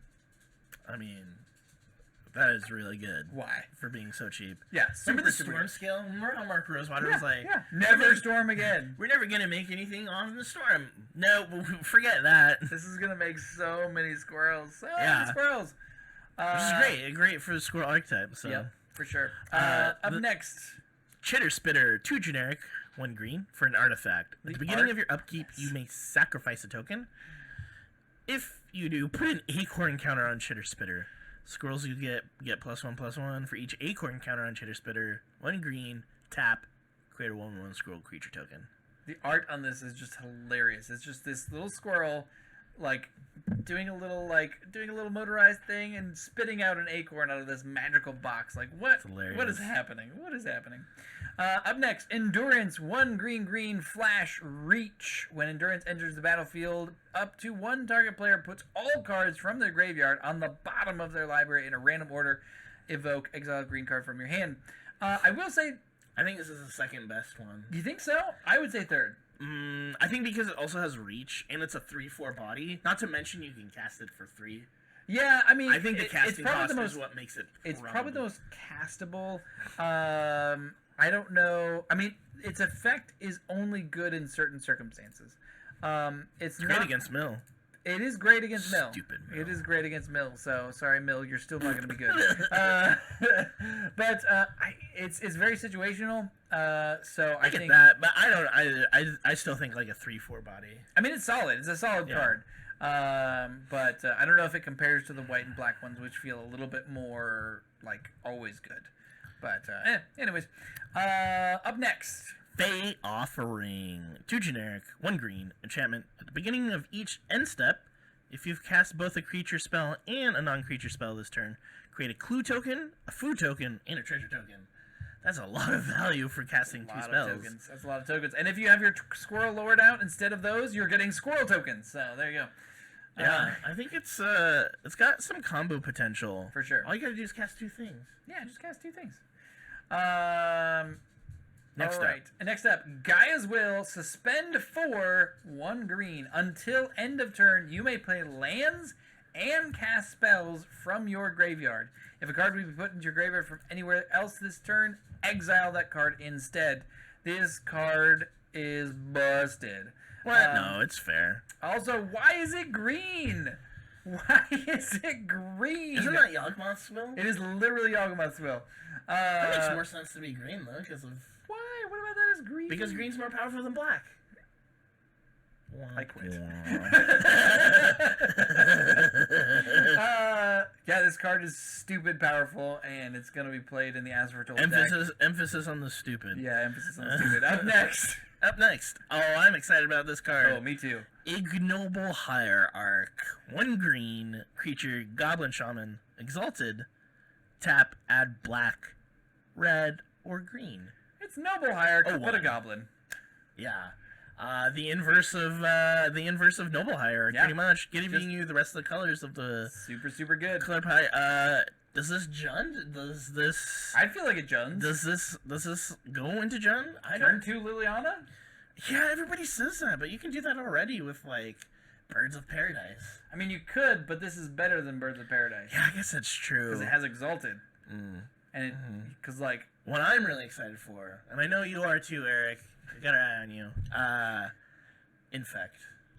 Yeah, this is probably pretty good in Infect. With black, yeah. Oh, with the black Infect? Yeah, black-green Infect. So now you can run... What do you run Sultai now? I mean, you could. I was just thinking about the black one with Phyrexian. Yeah. Crusader, yeah. Double black, you get that down turn 2. Yeah. Bing, bada boom. Yeah. It's a good card. It's a good card. Up next. Anyways, it's gonna be like Nobles. Get a playset. Yep. We're telling you now. Yep. Sanctum Weaver, huh? Sanctum Weaver is that. Squirrel Sanctuary. Squirrel Sanctuary, 1 green enchantment. When Squirrel Sanctuary enters the battlefield, create a 1/1 green squirrel creature token. Whenever a non-token creature you control dies, you may pay 1. If you do, return this to its owner's hand. So the idea is that you can just start popping out little squirrel tokens. This is really good in a sack outlet sort of shell. Also just good with squirrels. Just 1 mana squirrel. Yep, another piece of the puzzle for Squirrel. Speaking of piece of the puzzle, next up, Squirrel Sovereign, 1 generic, 1 green creature. Squirrel Noble.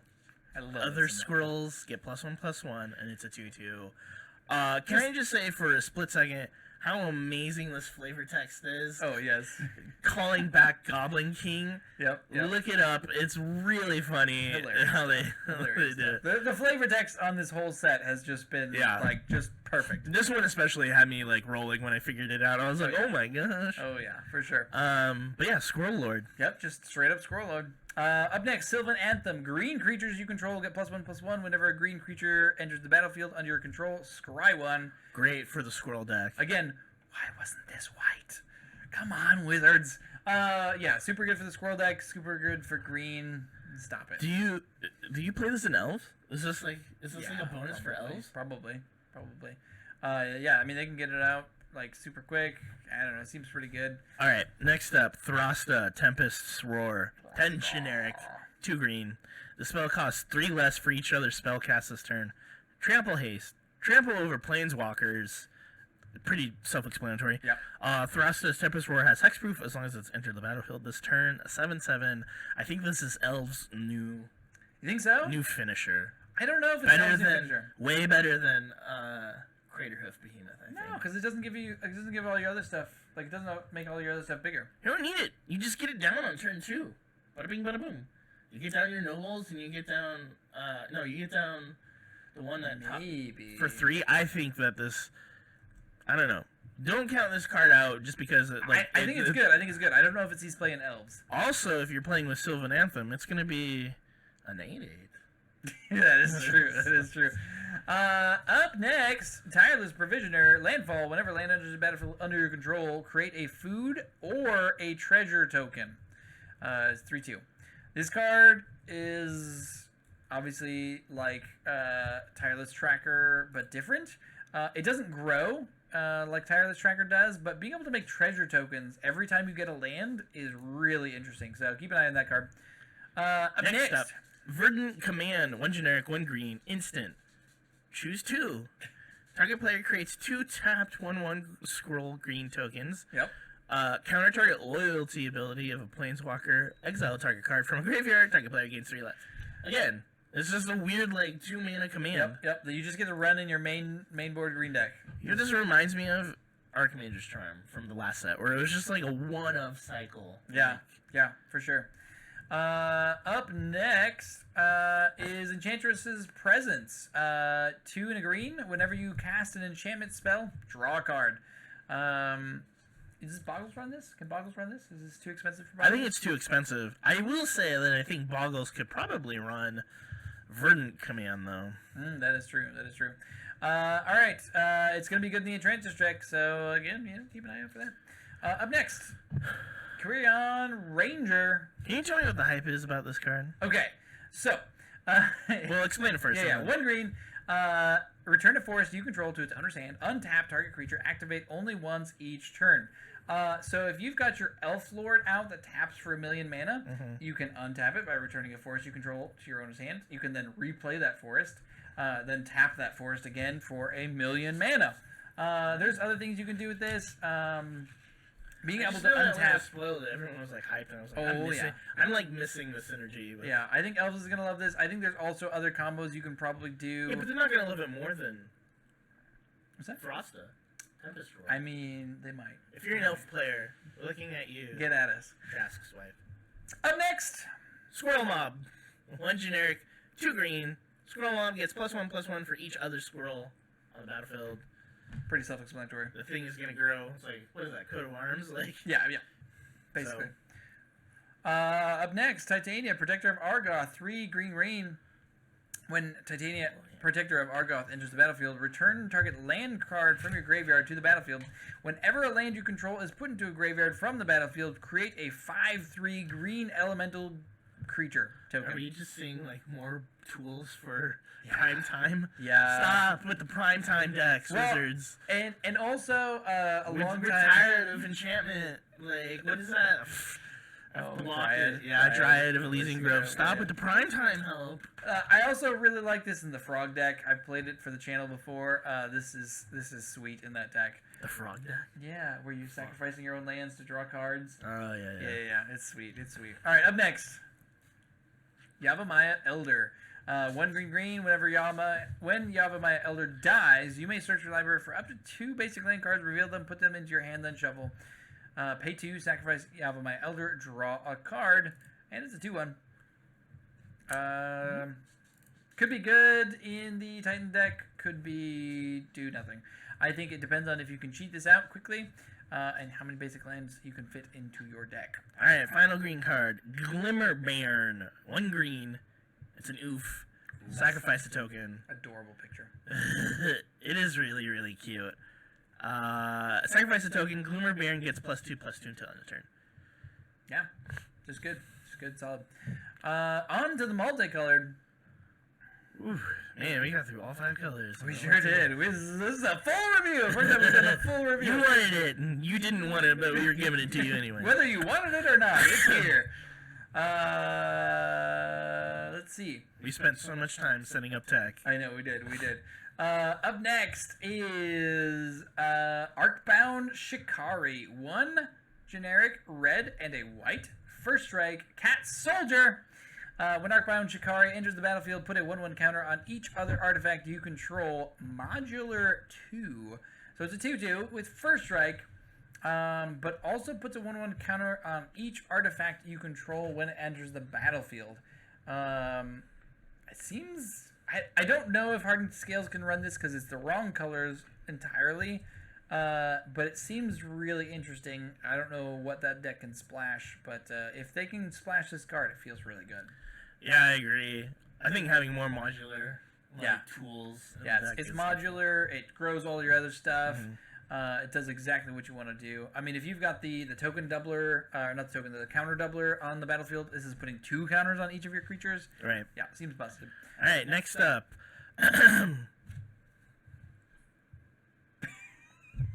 Sorry. Asmoron Maradiklar. Legendary creature, human wizard. Cut in audio of me, actually. Somebody else actually saying the name. Right. We'll get the Windows voice to say it first. As long as you've discarded a card this turn, you may pay hybrid black-red to cast the spell. So you can only cast it if you've discarded a card. When Asmar enters the battlefield, you may search your library for a card named the Underworld Cookbook, reveal it, and put it into your hand, then shuffle. Sacrifice 2 foods. Target creature deals 6 damage to itself to 3/3. Is this good, or is it just weird? I feel like this is a mean card just for a name. You can cascade into it. That is true. That's true. Because it is a 0 I think it all just depends on like if that cookbook is like worth having it in your hand, you know. And it's probably like Witch's Bog and Festering You. Yeah, kind of thing. yeah, Anyways. yeah. Seems weird. Karth the Lion. Whenever Karth the Lion, it's 2 generic red and black and a green. It's black and a green. Black and a green. 2 generic, black and a green.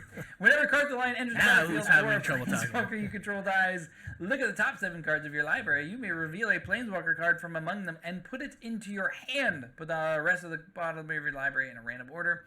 Planeswalker loyalty abilities you activate cost an additional +1 to activate. Isn't that text weird? Didn't you think that was a negative thing when you read it? I was like, what the heck?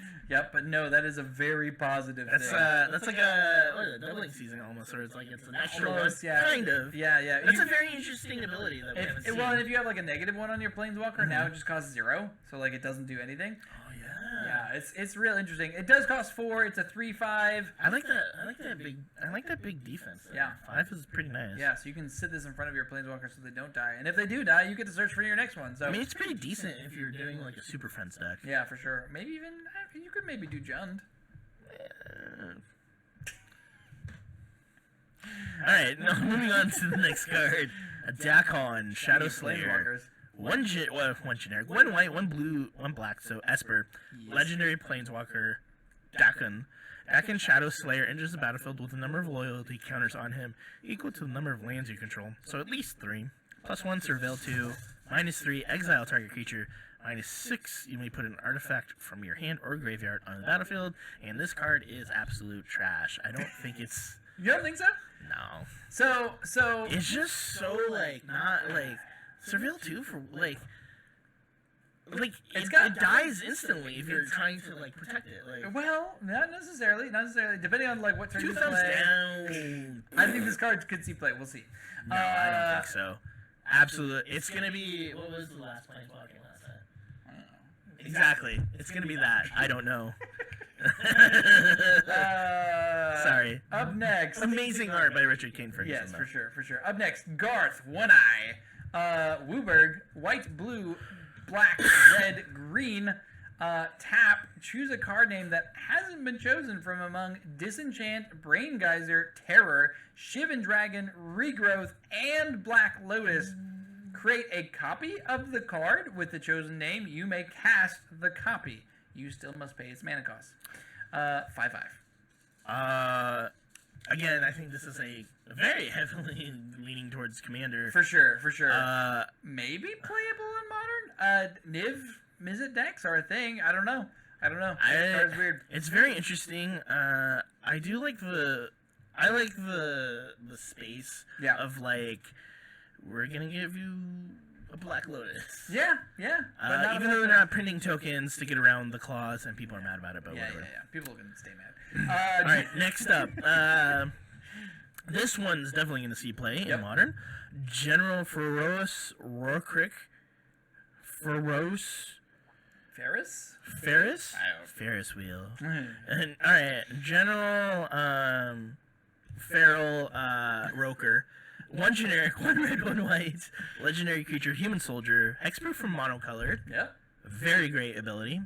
Whenever you cast a multicolored spell, create a 4/4 red and white golem artifact creature token. 3/1. Holy crap. Yeah. This is good. Yep. Humans? I could see it maybe fitting into that slot, but I think there's kind of some friction with The fact that you have Aether so many Vial. three Well, drops. I was like Aether Vial, and like you're not always casting. There's some monocolored. I think if you put this into like a Jeskai thing with like Lightning Helix, Sure, Boros sure, Charm, like oh my gosh, and every card you cast is you're getting value off of it. Yeah. Super good. Yeah, could be really great. All right. Up next, Gaedrone Dihada. 1 blue, black, red, legendary planeswalker Dihada. Protection from permanents with corruption counters on them. Each opponent, +1. Each opponent loses 2 life and you gain 2 life. Put a corruption counter on up to 1 other target creature or planeswalker. -3, gain control of target creature or planeswalker until end of turn. Untap it and put a corruption counter on it. It gains haste until end of turn. -7, gain control of each permanent with a corruption counter on it. Starting loyalty of 4. This card seems sweet. Yeah, I gotta agree with you. Just being able to put a corruption counter Yeah. on one other target creature or planeswalker, and then you can gain control of it, Yep. and then it's built-in protection. Yeah. So you just target the biggest threat, Right. and then before you know it, if you're able to spread the counters around Yep. and gain control. If you have any way to sacrifice creatures, her -3 is really, really good. Obviously, because you can gain control of a creature, attack with it because it gains haste, and then you can sack it for value, hopefully. Obviously, you can also take over planeswalkers, which is kind of a newer thing. Yeah, definitely. so- And for 4 mana, you're already in Grixis, so you're in a controlling shell anyways. For sure. So being able to play this and then giving it protection, Right. if you go shields down turn 4, Yeah. it's pretty nice. So, Yeah, and you can steal their planeswalker, minus it down to dead, and yeah. I don't know if this is what Grixis needs, but it's a pretty fun tool, I think. Absolutely. Up next, Grist the Hunger Tide. Planeswalker. Oh, 1 black green legendary Let me planeswalker. take this one. Grist. Grist Go for the it. Hunger Tide. Yes. 1 generic, 1 black, 1 green, legendary planeswalker Grist. As long as Grist the Hunger Tide isn't on the battlefield, it's a 1/1 insect creature in addition to its other types. +1. This is very important to keep that in mind, that static ability. +1, create a 1/1 black and green insect creature token, then mill a card. If an insect card was milled this way, put a loyalty counter on Grist and repeat the process. -2, you may sacrifice a creature. When you do, destroy target creature or planeswalker. -5, each opponent loses life equal to the number of creature cards in your graveyard. 3, loyalty counter. What do you think? Do you think that this is the red and 6 of the set? I'm kind of thinking it is. So as Kyle mentioned, its static ability. You can Coco this. You can Court of Calling this. You can Ether Vial this. This will not get caught by Force of Negation. Will not get caught by Force of Negation. This card is weird. It's real weird. It's a very interesting design space. I think it's really, really good. I think it's super powerful too. Just because of that static ability alone. Yeah, that alone just makes it weird and it just makes it really difficult to interact with. For sure, for sure.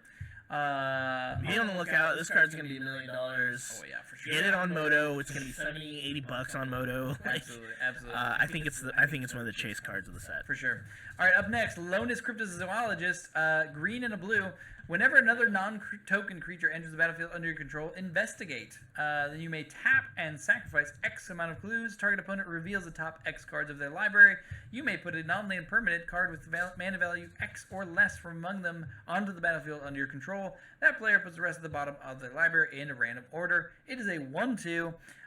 This card seems pretty sweet. It's a Snake Elf Scout. I don't know if any of those creature types will matter. It's got that vibe from Ravnica. Yeah, for sure, for sure. It's like a Ravnica Innistrad mix, which is sweet. I think this card could do some things, but we'll see. We'll see if the right shell comes along. Up next. Moderation. You can't. It's 1 generic, 1 white, 1 blue enchantment. You can't cast more than 1 spell each turn, but whenever you cast a spell, draw a card. Enchantment deck is going to be a thing. This is going to be in there. Again, but don't you want to be? I guess if the enchantments are doing things for you, playing 1 spell a turn is not exactly what you want. And they're only playing 1 spell a turn anyways because their spells are so expensive. And then their finisher is to not play spells anymore or to not draw cards anymore. So yeah, I guess that's true. This is just really, really good. Up next, Piru the Volatile. 2, red, white, black, I think it's pronounced Peru. Peru? I don't know. I think it's pronounced Pyru. The pious Rufru. Legendary creature, Elder Dragon. Flying, lifelink. At the beginning of your upkeep, sacrifice Peru the Volatile unless you pay black, red, white. When Peru dies, it deals 7 damage to each non-legendary creature. Pretty sweet to just bring back from your graveyard and then sacrifice it in turn, wipe your opponent's board. This has an impossible mana cost. Oh yeah, you're not casting this. You're not going to be able to play this in Modern. No, you don't cast it. You don't cast it. You bring it back from your graveyard. But you can't. It's a legendary creature. Well, not with Persist, but there are other things.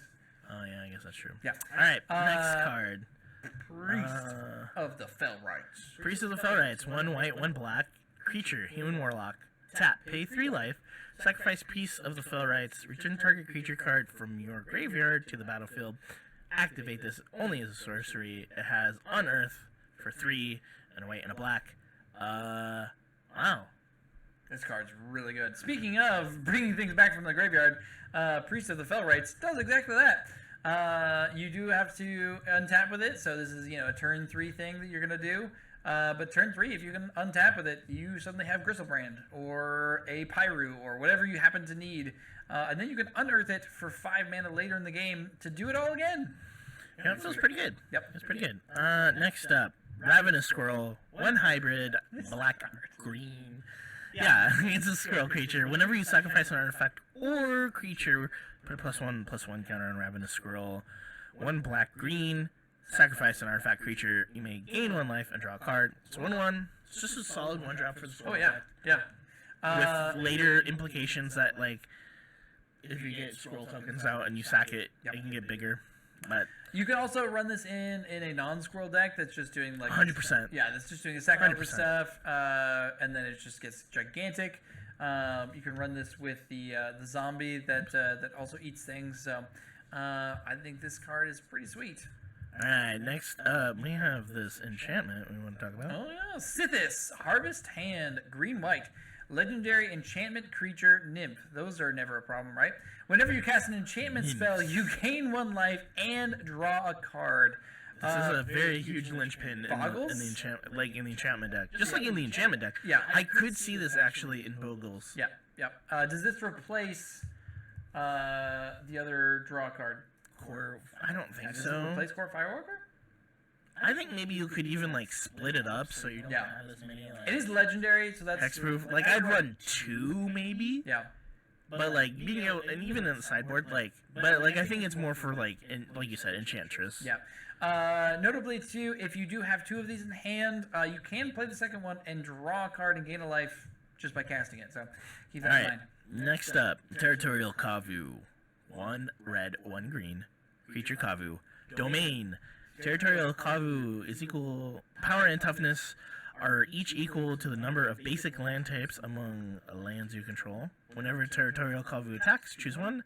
Discard a card. If you do, draw a card. Exile up to 1 target card from a graveyard. This card feels really great. I think 2 might be in This is just like better Goyf? making a comeback. I don't know about better Goyf, but like in conjunction, I feel like. I mean, if you're playing this in like the Niv deck, and like you can get, I mean, you can have all basic land types by just 3. It's easier than ever. Oh, yeah. Especially with the triomes. Yeah, the triumphs just make this stupid easy.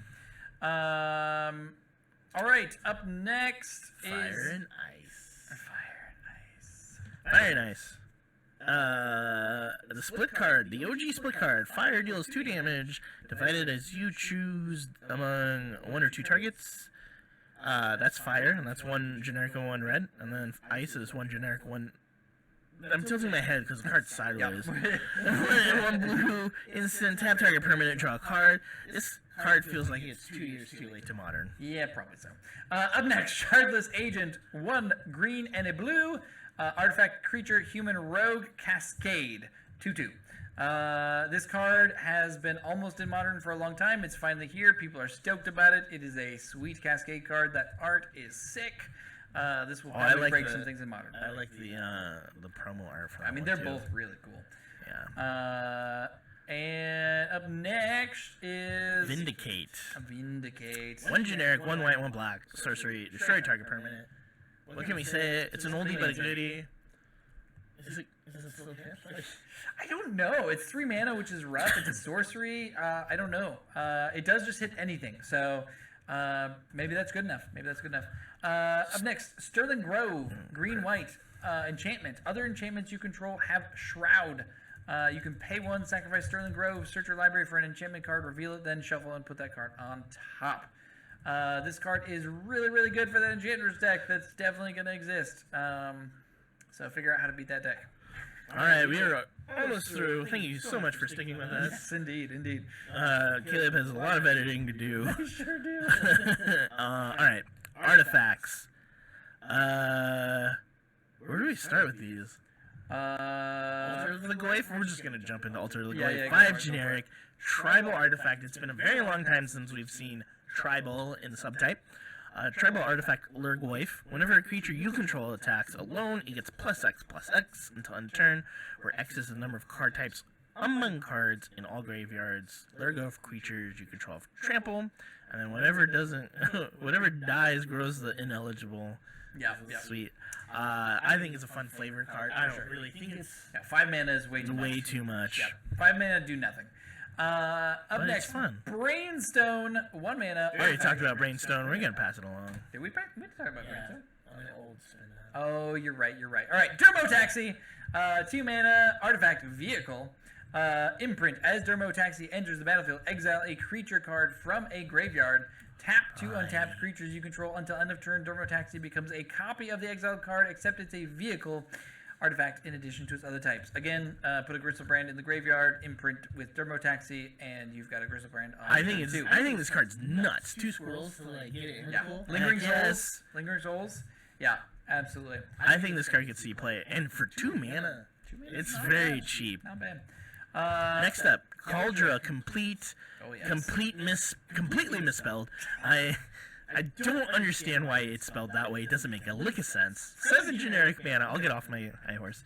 But they should have spelled it right, damn it. 7 generic mana, legendary artifact, equipment, living weapon. We all know what that means. You make a germ token. Indestructible. Equipped creature gets +5/+5. Has first strike, trample, indestructible, haste. And whenever this creature deals combat damage to a creature, exile that creature.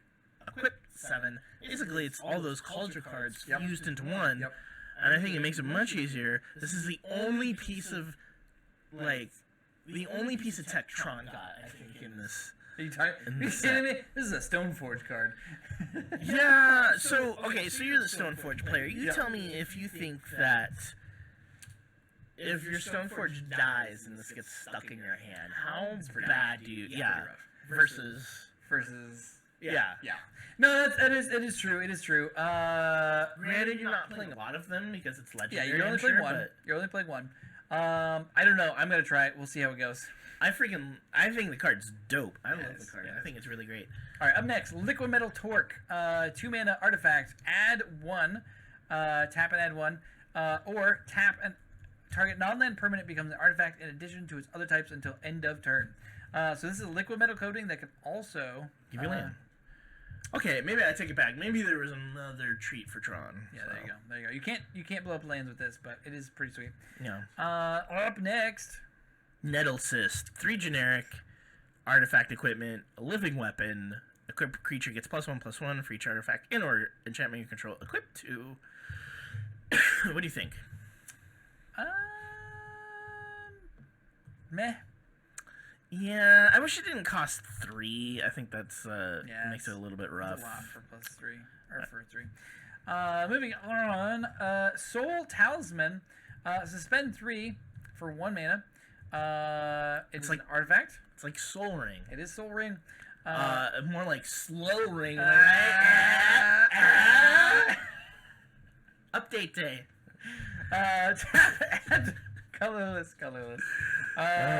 This will be seen in the As Foretold deck, probably. I don't know. I don't know. Like, we got Mox Tanalite. Is there enough suspend cards now that just make mana where you just you dump your hand full of all these suspends? Probably. I don't know. I don't know if it's really modern. I don't know. We'll see. It's so hard to say. It's so hard to say. All right. Up next, Sword of Hearth and Home. Yeah. Again, another sword for the collectors. All right. 3 generic artifact equipment. Equipped creature gets +2/+2 and has protection from green and white. Whenever a equipped creature deals damage to a player, exile up to 1 target creature you own, then search your library for a basic land card. Put both cards onto the battlefield under your control, then shuffle. Where's the timing on that? Do you exile a creature and then find a land, and then the creature comes back once you put the land on? You put them both at the same time. Okay, and then you equip it for 2. Obviously, as the sword does. Good sword, bad sword. What do you think? I like it because I like to blink things. Whether it's good, I don't know. I'm gonna use it though. All right. Up next, Kyle's favorite card from the set, Voidmere. I thought you were gonna talk. I thought you were gonna say the Underworld Cookbook, and I was like, "Is this because I was a chef?" Yeah. Yes, Voidmere, 2 generic. Whenever a player casts a spell, if no colored mana was spent to cast it, counter that spell. Again, Wizards hates Tron. Yeah, they do. Big time. This is also very important though because we got a ton of Cascade cards and Suspend cards and free spells. I will say that it will keep. I think it's definitely a safety. Yeah, safety valve for their all that stuff. Next up, do we want to talk about this Wasp? Yeah, I think. Okay, so Zabaz the Glimmer Wasp, 1 mana, legendary artifact creature, insect, modular 1. If a modular triggered ability would put 1 or more +1/+1 counters on a creature you control, that many +1/+1 counters are put on it instead. Pay 1 red, destroy target artifact you control. Pay 1 white, Zabaz the Glimmer Wasp gains flying until end of turn. This feels weird. I feel like you gotta splash in the green to be able to put it into the Hardened Scales deck. Yeah, I mean, this is a colorless card, though, so, you don't have to activate its abilities. They have ways of making any color mana in that deck anyways, especially since we got the artifact lands. So, I don't know. I feel like this card at least sees 1 or 2 of in the Hardened Scales deck. Alright, next up, Cursed Totem. 2 generic artifact. Activated abilities of creatures can't be activated. It's Simple, very simple, clean. Heliod Company. We're coming for you. We're coming for you hard with this card. Notably, this will not hit Heliod while he is in God form. So keep that in mind. I think it's a great piece of hate tech for sideboards. I'm a little less excited about this card. I think it's good, but I don't know if it's good enough. We'll see. I think I'll see sideboard play. It's just probably it's just a clean answer. Think Yeah. about how easy it is with Sony Silence. You know Yeah. what I mean? Like, and it hits all creatures. So It's true. It's true. All right. next up, Zuron Orb. You want to take this one? Zuron Orb. You skipped over the disc. Zuron Oh, Orb, okay, 0 covered mana, artifact, sacrifice land, you gain 2 life. This card seems terrible. Why are we talking about it? Sacrifice a land, you gain 2 life. It's with that Titiana card. I see. Yeah. I don't think it's easy play. Alright. I don't know. Nevin Real's disc. It just costs 0. It does cost 0. Never underestimate that is a real thing. Nevin Real's disc, 4 mana, artifact. Nevin Real's disc enters the battlefield tapped. Pay 1, tap it, destroy all artifacts, creatures, and enchantments. Does not hit planeswalkers. This card is a Wrath. I don't know. Does Tron play this? I guess it doesn't want to because. No, because it's already playing. It's already playing Oblivion Stone. Is this just Like, better than Stone? I mean, it comes into play tapped. Yeah. Like, I don't know. I don't know. It's interesting. It's whatever. All right, lands. We all know that the fetch lands are Fetch going lands to are being be recruited? in the set. But more importantly, we're getting artifact lands. Yeah, That are that all seems weird. indestructible, by the way. Yeah, that seems bad. They do come into play tapped, so that's something to keep the check on them. But other than that, yeah, they seem weird. We'll see how good they are. Power Depot enters the battlefield tapped, add 1, or tap it to add 1 mana of any color. Spend this mana only to cast artifact spells or activate abilities of artifacts, and it has modular 1. Maybe a 1 or 2 of in the Hardened Scales deck potentially. I think there's enough stuff going on with, the modular stuff. Yeah, it's got modular. So it seems good. All right, the next big land I want to talk about is Yavimaya, Cradle of Growth, legendary land. They brought back legendary lands when they said they weren't going to. Yep. They did it. Each land is a forest and additional other types. Okay, so Tron got another piece of tech.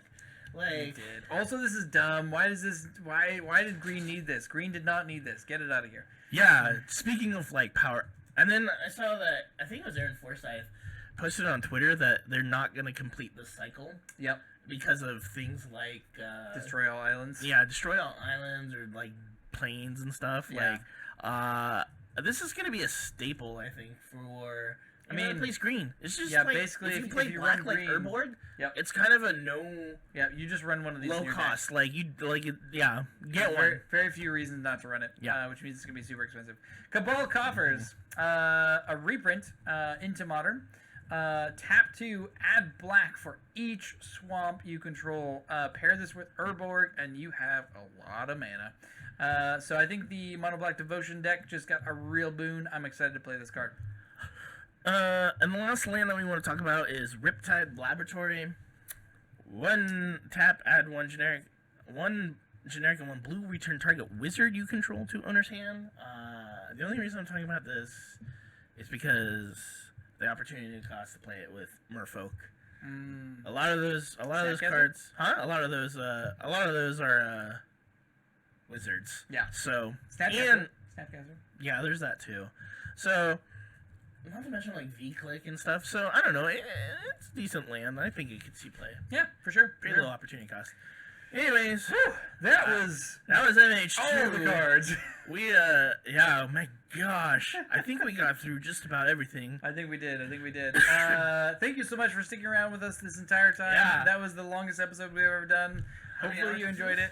it. We're at an hour 58, but that's not actually real because we had like a couple different chunks of time where I'm gonna cut that out. So hopefully it's down to an hour and a half, maybe. I don't know. We'll see. Thanks again, though. Don't forget to like, comment, and subscribe down below. And if you're feeling extra generous, we do have a Patreon, which includes a Discord and some other fun stuff. So if you want to come hang out with us and chat about all the cool Modern Horizon spoilers, For sure. come join us. And we will be playing with new cards in the next league, so be on the lookout for that. Absolutely, absolutely. This has probably not made it out before the cards have dropped on MTGO, so you're probably already diving into this. But those are our takes on the cards. That's right, that's right. Let us know how right and awesome we are at evaluating cards down below. Get your cards now. All right. Happy Modern Day, everybody. Have a good night, everybody. Bye-bye from the Kai Guy. Thank you for watching High Ground MTG with co-hosts Kai Guy and Spiny Mouse. If you enjoyed the content, please be sure to click that like button. And if you haven't already, please be sure to subscribe to the channel so that you don't miss out on future episodes of High Ground MTG. For even more videos, be sure to check out our playlists so that you can have the high ground.